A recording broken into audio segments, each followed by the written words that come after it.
j'ai fait des propositions sur la loi, sur le projet de loi qui veut qu'il y ait une nouvelle loi sur la Cour constitutionnelle.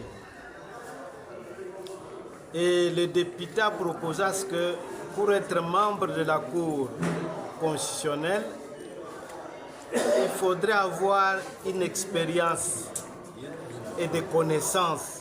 Alors quand il y a la conjonction E, il faudrait en avoir le 2. Et il précise aussi qu'il faudrait que ces gens qui doivent être membres de la Cour constitutionnelle viennent soit de la magistrature, soit du barreau, soit de l'enseignement. Alors, supposons que quelqu'un a travaillé aux Nations Unies, il est juriste. Est-ce qu'il ne peut pas être membre de la Cour constitutionnelle? Prenons un conseiller juridique. Prenons quelqu'un qui se forme soi-même. Est-ce qu'il ne peut pas devenir membre de la Cour constitutionnelle? Et la Cour constitutionnelle ne statue pas que sur les principes constitutionnels, non. C'est aussi sur les principes du droit administratif. Parce que la Constitution, c'est un carrefour de beaucoup de principes. Deuxièmement, le professeur propose à ce que si le chef de l'État nomme quelqu'un qui ne remplit pas les conditions, son ordonnance devient nulle. Mais à ce niveau-là, il y a aussi un problème. Et il propose encore que si l'arrêt de la Cour viole la loi, cet arrêt-là devient nul et de nul effet. Or, les arrêts de la Cour constitutionnelle sont définitifs et sont exécutoires.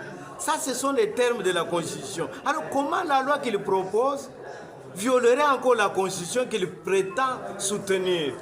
C'est que ça devient un peu du coq à l'âne.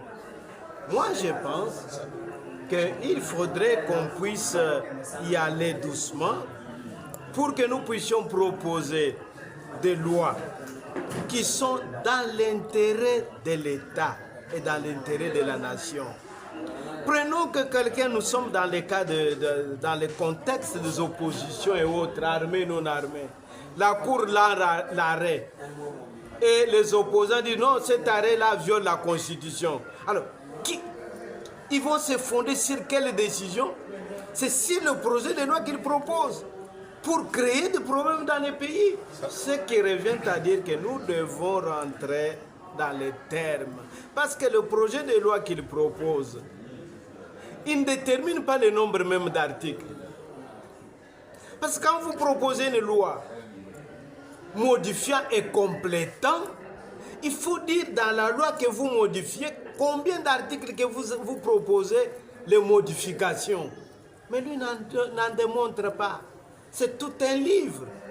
C'est que c'est vrai, nous pouvons avoir un livre au campus, mais pas au Parlement.